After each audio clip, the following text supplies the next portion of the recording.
So I could layer parts.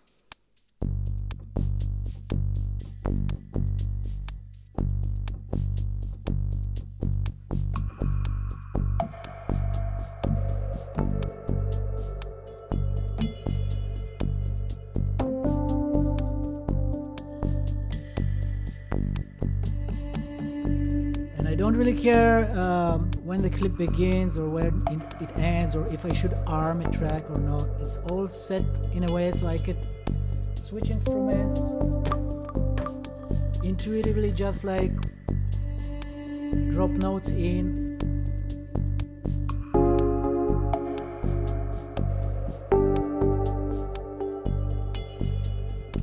Now if I would like to make a song structure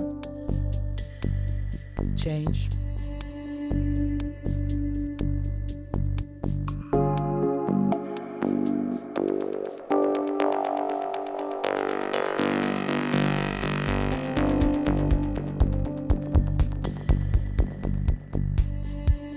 I have very easy ways to do that without having so much trouble of starting everything at the right time.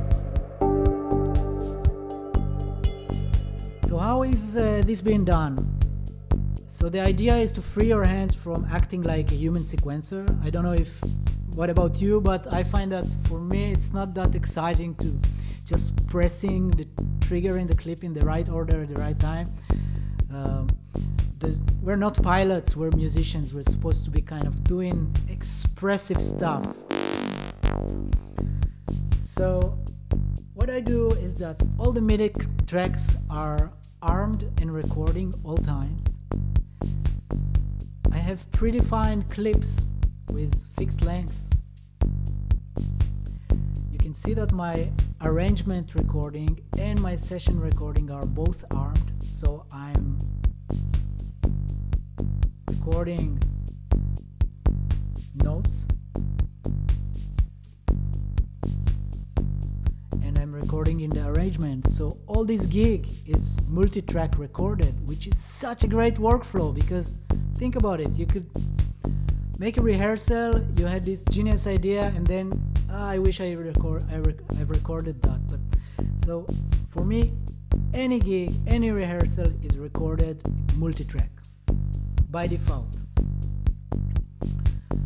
The way it's done is that everything is routed through my DAW, no direct monitoring. So my Tempest is routed into 3 audio tracks.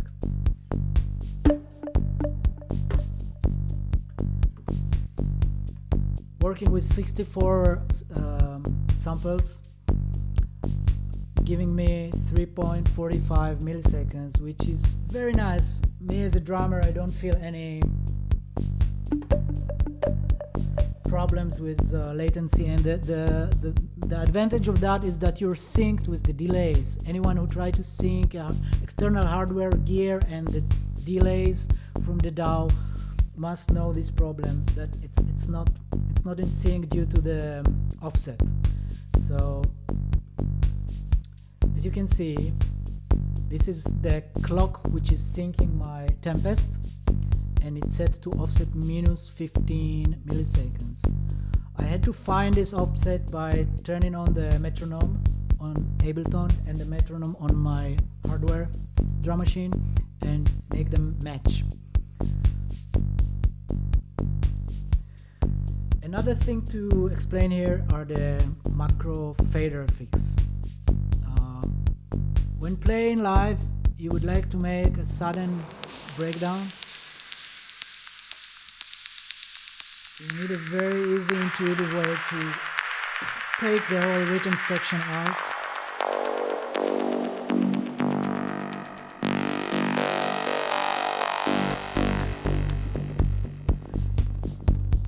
I actually stolen this technique from Nicolas Jarre. I saw him doing that in some performance, and it's such a fun way to kind of express the intensity of the song, like in a kind of big movements, which you don't need to bother so much about them if you're going into the right level or so. So the way this is working is that all the rhythm section is sent into bus A. The bass line is also sent into bus A. Bus A is where all the rhythmical part is going. And here I have a high pass filter. As you can see, when I'm moving the fader, this bus is going into high pass. And if I want, I could send it also into a kind of a washout FX, which adds some grain delay and reverb.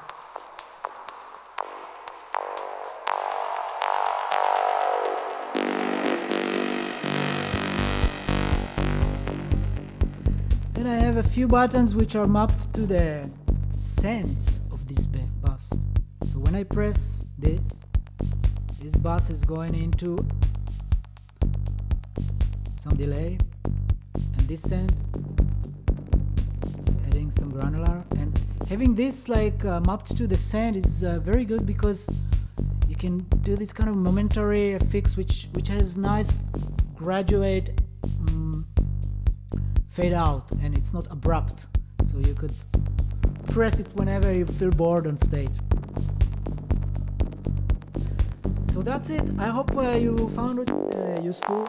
There's a bunch of details, such as these kill me clips, which are supposed to solve all sort of trouble I had with having all this, getting all this working well.